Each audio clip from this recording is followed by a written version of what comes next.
Bonjour à tous et bienvenue dans cette nouvelle vidéo de déballage de boîtes pour Horror Arkham, le JCE.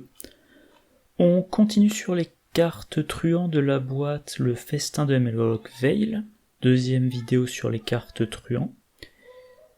Une carte, son amélioration et le masque.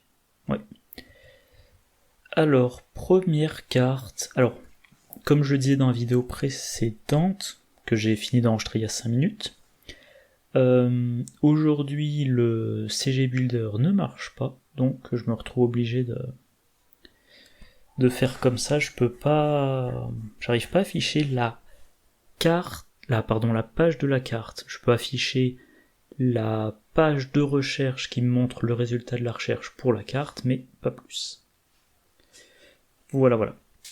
Donc, le British Bulldog, un soutien de niveau 0, qui coûte 3, qui occupe un emplacement de main, trait objet arme à feu illicite, utilisation 3 munitions, action dépenser munitions combattre, vous avez le droit d'utiliser l'agilité à la place de la force pour cette attaque inflige plus 1 dégât.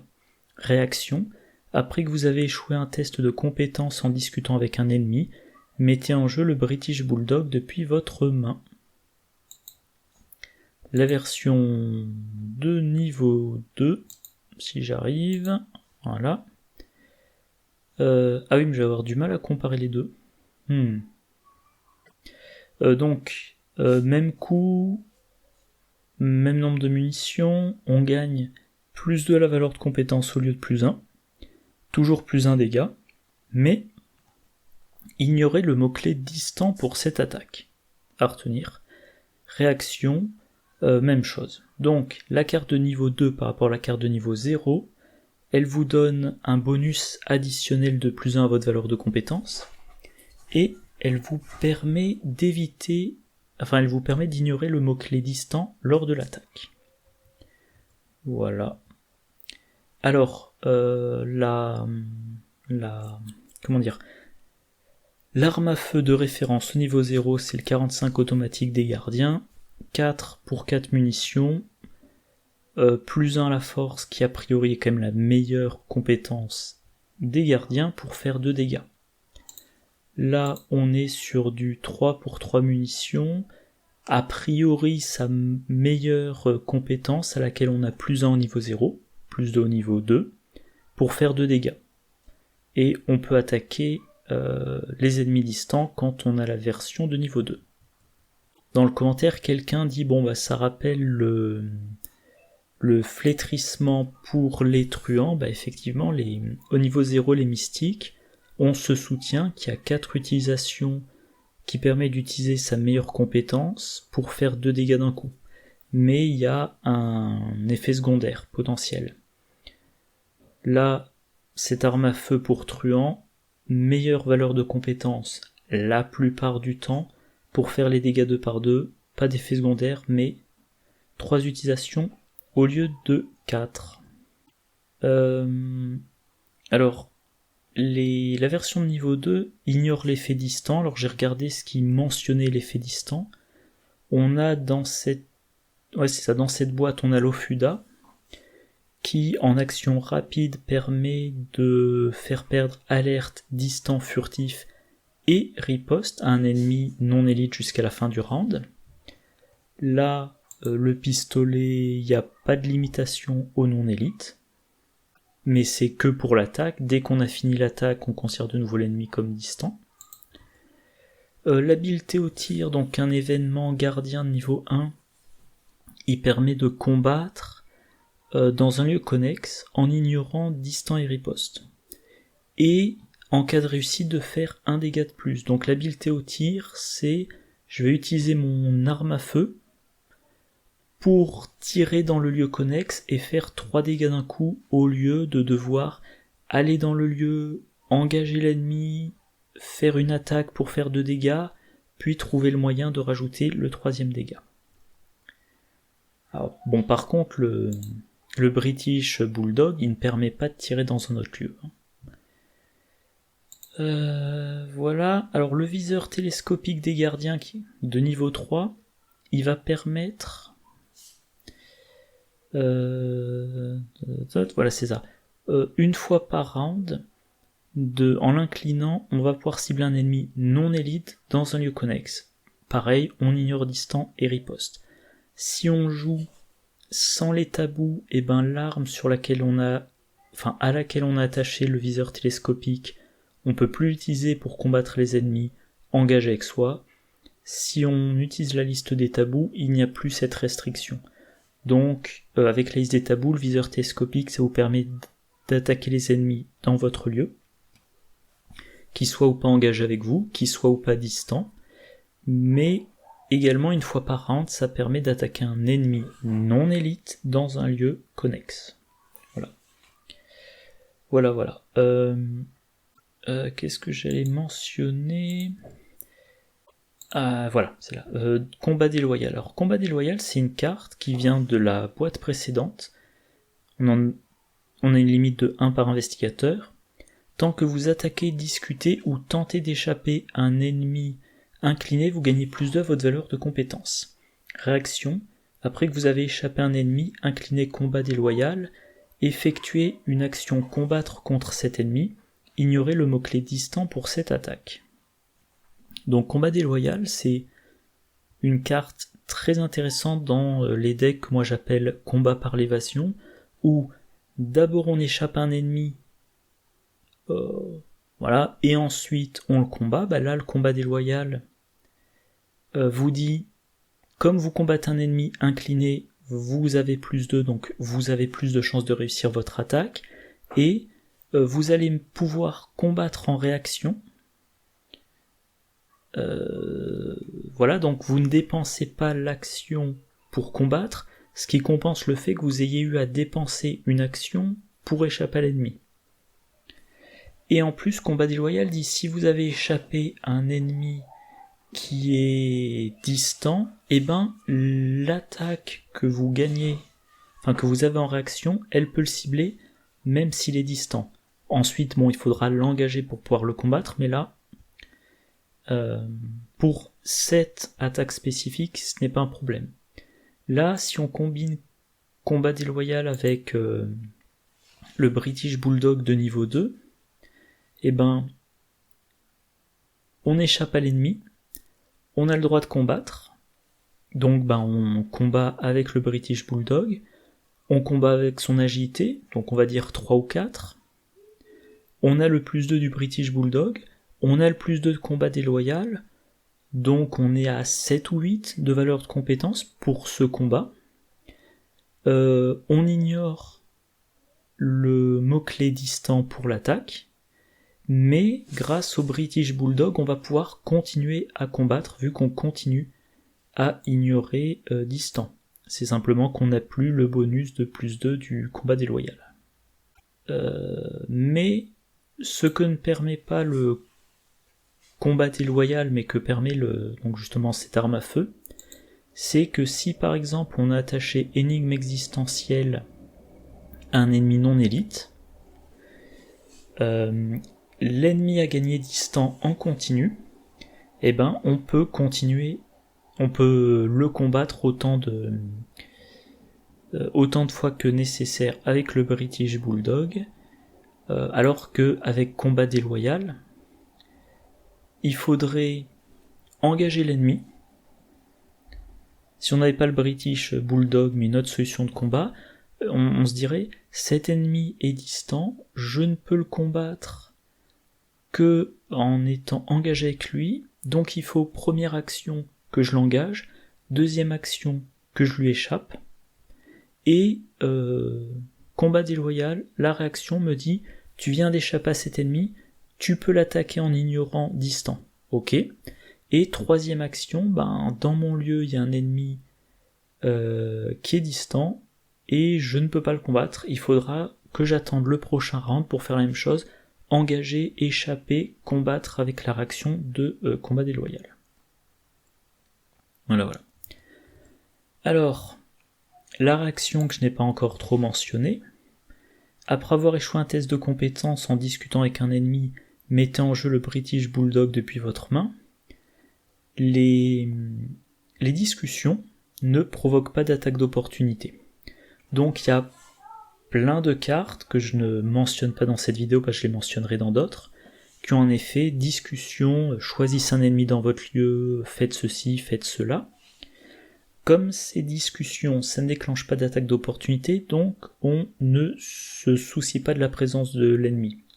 On va par exemple, comme je le disais dans la vidéo précédente, avec documents compromettants, on fait un test de discussion pour rendre l'ennemi distant.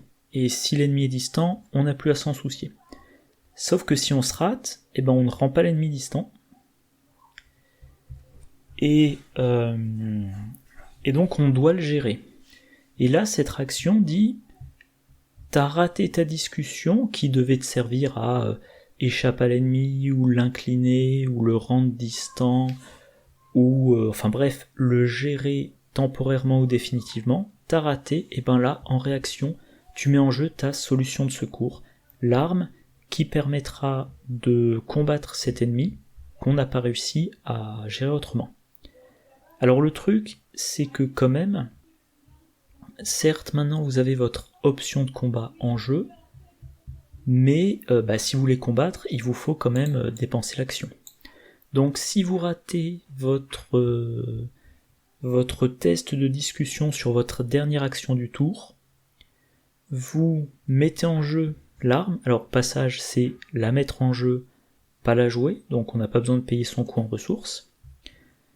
Et puis ça contourne tous les effets du style vous ne pouvez pas jouer de cartes. Je pense par exemple à comment ça s'appelle déjà, la carte du set de rencontre qui contient reste pourrissant, là ça m'échappe. La carte qui dit vous ne pouvez pas jouer d'événements ou de soutien. Là vous jouez pas, vous le mettez en jeu. C'est dans le renouveau du cercle brisé, il y a une traîtrise qui augmente le coût des cartes qu'on joue. Pareil, vous jouez pas la carte, pas d'augmentation de coût. Donc voilà, vous mettez en jeu une solution de secours contre l'ennemi que vous n'avez pas réussi à gérer, mais il faut quand même voir si vous avez le timing pour le gérer maintenant.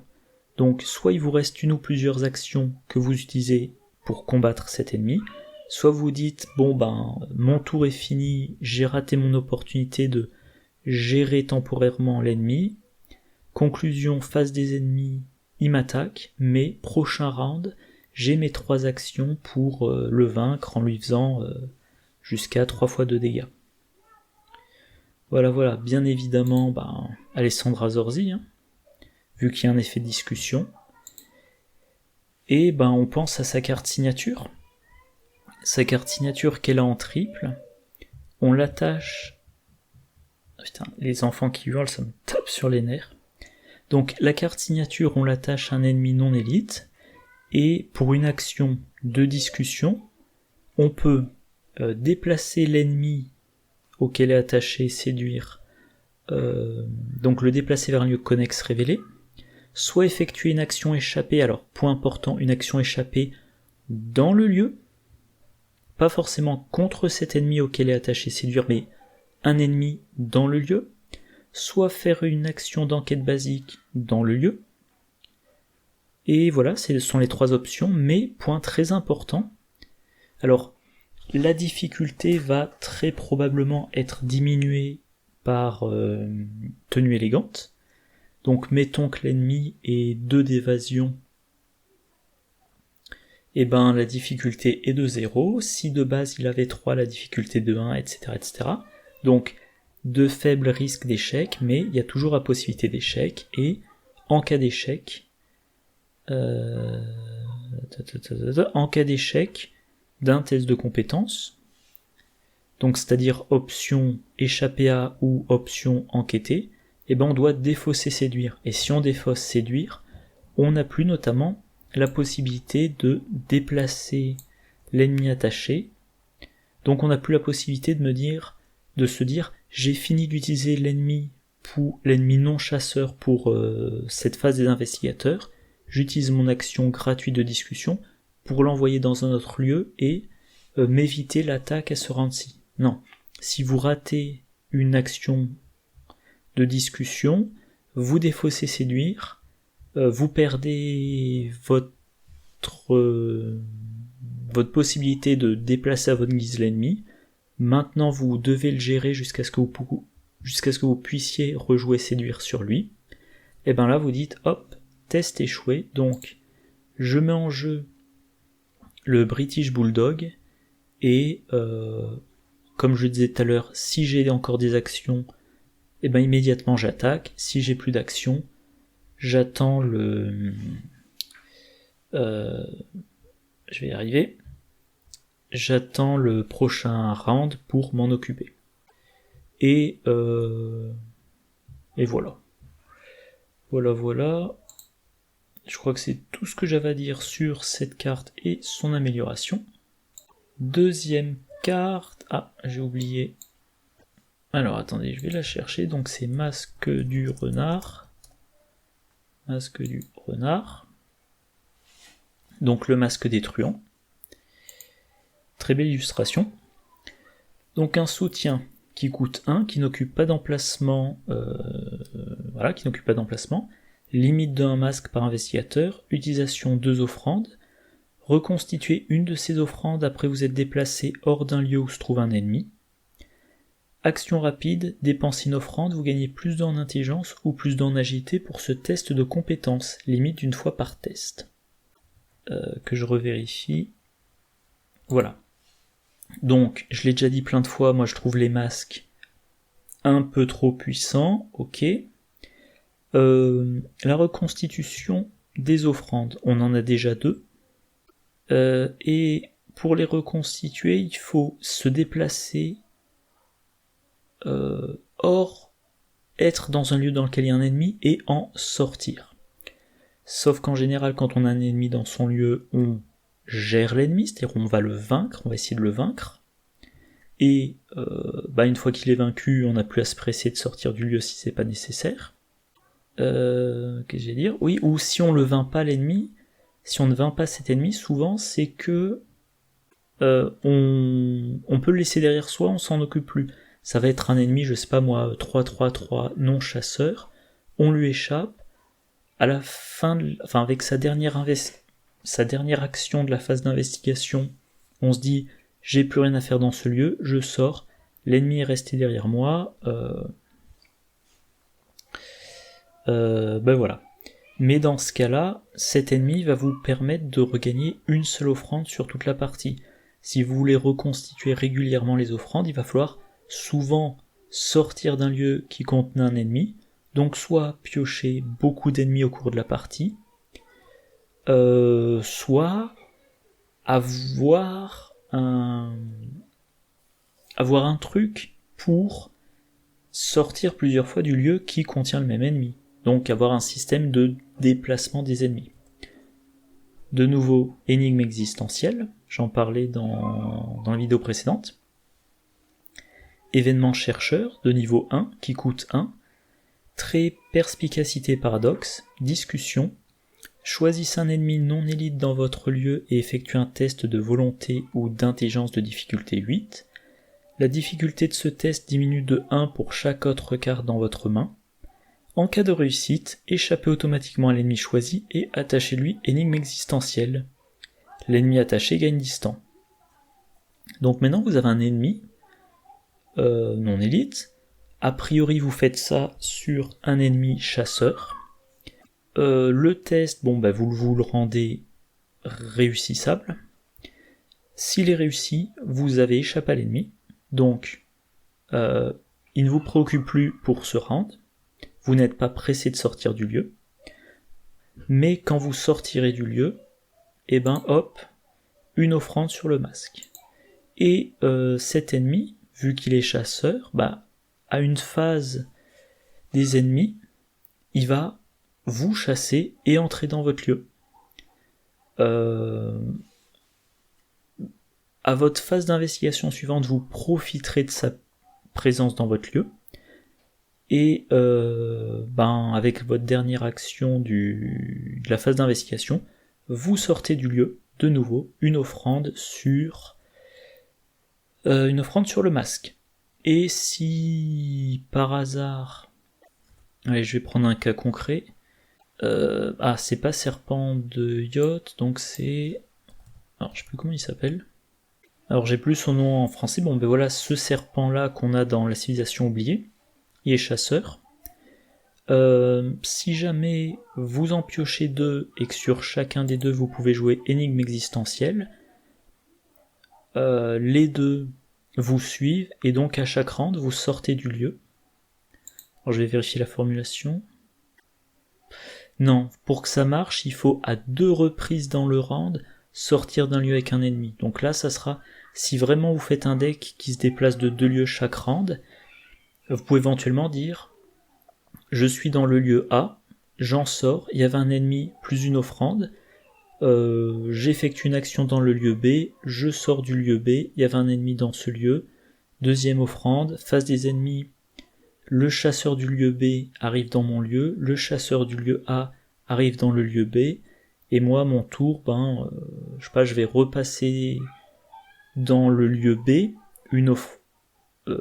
j'entre dans le lieu B, puis je vais du lieu B vers le lieu D, une offrande en sortant du lieu D, et voilà, il faut que je sorte de 2 lieux avec ennemis par round pour regagner mes 2 offrandes à chaque round. Autre carte qui permet de créer ces situations de je sors d'un lieu avec ennemi, Genet Beauregard. Bon, 2-2, plus en intelligence, plus en agilité, réaction, lors de votre tour, après vous êtes déplacé vers un lieu, inclinez Genet Beauregard, déplacez un indice ou un ennemi non élite d'un lieu connexe vers votre lieu, ou vice versa. Donc là, ce que vous pouvez faire par exemple, après vous êtes déplacé, voilà, il y a 3 lieux alignés, A, B, C, vous êtes dans le lieu A, il y a un ennemi, ennemi chasseur distant, vous quittez le lieu A pour aller dans le lieu B, après vous êtes déplacé, donc vous sortez de votre lieu, vous entrez dans le nouveau lieu, vous dites, faut que je regarde à quel moment c'est, vous dites, voilà, je me suis déplacé hors du lieu, donc une offrande. Et ensuite, réaction, je me suis déplacé vers un lieu, j'incline Genet, je déplace l'ennemi du lieu A dans mon lieu B. Deuxième action, je ressors de mon lieu, de nouveau je sors d'un lieu dans lequel il y a un ennemi, deuxième offrande, et là, le même ennemi m'offre les 2 offrandes. Voilà. Dans quel deck c'est intéressant ? Trish Scarborough, parce que, encore une fois, son truc, sa spécificité, c'est qu'elle veut qu'il y ait un ennemi dans son lieu quand elle trouve un indice, pour que elle ait un indice bonus.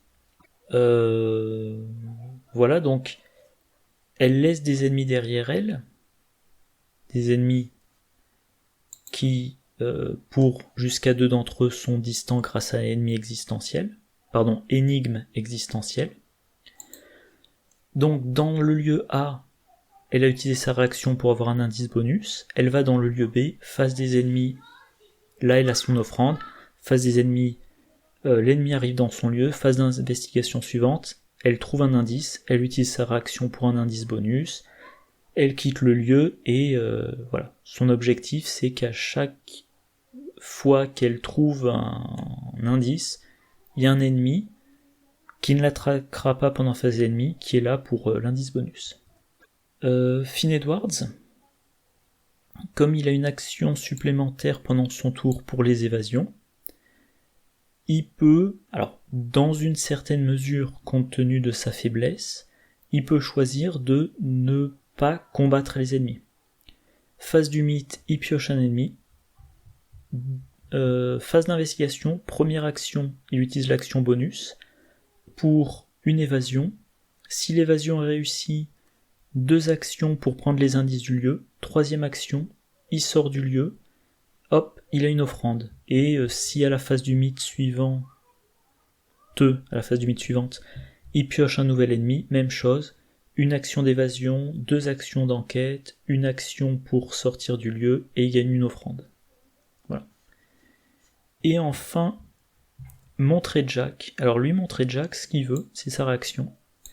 À la fin de votre tour, si vous êtes dans un lieu éloigné de une connexion par rapport au lieu où vous avez débuté ce round, soit vous gagnez une ressource, soit vous piochez une carte. Si vous êtes éloigné de 2 connexions ou plus, faites les 2 à la place. Donc il veut beaucoup bouger.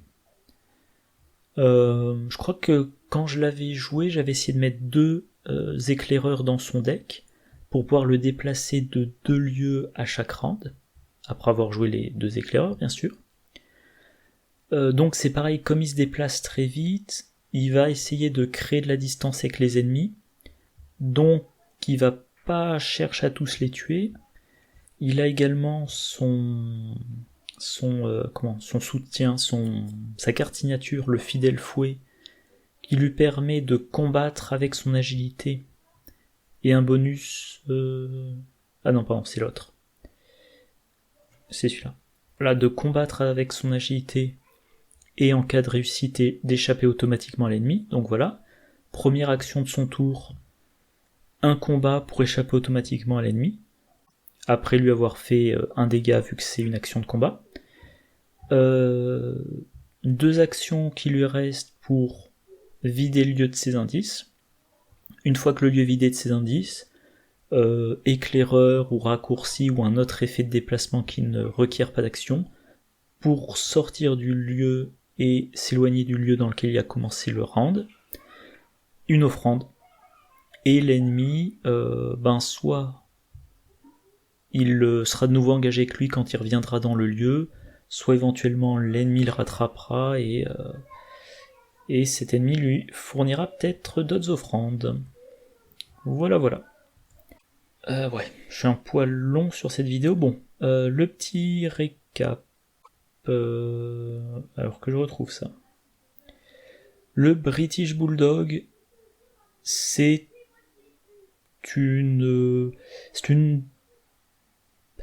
un bon pistolet. Ah oui, il y a un truc que j'ai pas mentionné, justement. C'est un bon pistolet qui vous permet de combattre avec votre agilité. Et jusqu'à présent, combattre avec l'agilité pour les truands, c'était possible grâce à la carte tireur d'élite qui, si ma mémoire est bonne, est de niveau 3. Mais en version tabou, ne coûte que, je crois, 2 XP. Donc là, vous avez un pistolet, niveau 0, et qui a une version niveau 2, qui vous dit combattez, mais avec votre agilité si elle est meilleure que votre force. Et vous avez du gain d'action pour jouer cette arme si votre source principale de gestion des ennemis, à savoir la discussion, n'a pas marché. Donc vous avez une bonne arme qui est aussi un bon... qui est aussi un bon plan B de gestion des ennemis. Voilà. Alors moi, la seule limite que je lui trouve, c'est qu'actuellement, quand je vois toutes les cartes qui ont des effets de discussion, je trouve que pour le moment, la discussion, c'est meilleur pour les indices que pour le combat. Alors, comme je le disais dans la fin de l'analyse de cette carte tout à l'heure, l'exception, c'est dans un deck Alessandra Zorzi, parce qu'elle peut utiliser sa carte signature pour gérer les ennemis sans les combattre, simplement en disant cet ennemi auquel j'ai attaché séduire me gêne dans mon lieu, je le mets ailleurs. Sauf que si on a raté une discussion, un test de discussion contre cet ennemi, on a défaussé séduire, on peut plus l'éloigner, il faut le combattre. Alors même que potentiellement on n'a pas prévu de carte dans le deck pour combattre les ennemis. Voilà. Donc pour le moment, British Bulldog, très bon concept, mais moi je le jouerai pas. Si je veux du combat pur, je combats avec des armes qui utilisent la force et je me débrouille pour que mon truand ait assez de force. Éventuellement je fais des decks combat par l'évasion, je combats avec le le pistolet de fine ou le 25 automatique. Et là, j'utilise un truand qui a une bonne agilité qui lui permet d'échapper à l'ennemi, bonne agilité qui lui... Non, je dis une bêtise. Voilà. Bonne agilité qui lui permet d'échapper à l'ennemi. Et ensuite, combat déloyal qui fournit le bonus pour compenser la force plus faible que l'agilité. Voilà. Mais pour le moment, British Bulldog, ça ne rentre pas dans mes styles de deck. Et le masque du renard, c'est un masque, donc c'est trop fort. Pour du standard, en tout cas, je suis toujours sur la même idée. Les masques, je vais m'abstenir de les utiliser en standard, je les sortirai peut-être en expert. Et si je mets ça dans un deck, c'est un deck de truand. Ça peut être joué par un investigateur non truand, mais en tout cas, c'est un deck qui utilise les ennemis ou qui laisse plein d'ennemis derrière lui. Donc triche, fine, montrer Jack, et les investigateurs non truands, là tout de suite j'en vois pas. Ça pourrait être un deck aussi Wendy Adams qui fait de l'évasion et pas de combat. Bon ben voilà, c'est tout pour aujourd'hui. Prochaine vidéo de mémoire, c'est faux papier, plus faux papier amélioré, plus charme gravé sur un os de baleine. Moi d'ici là, je vous souhaite une bonne journée, une bonne soirée, de bonnes parties, et je vous dis à la prochaine. Au revoir.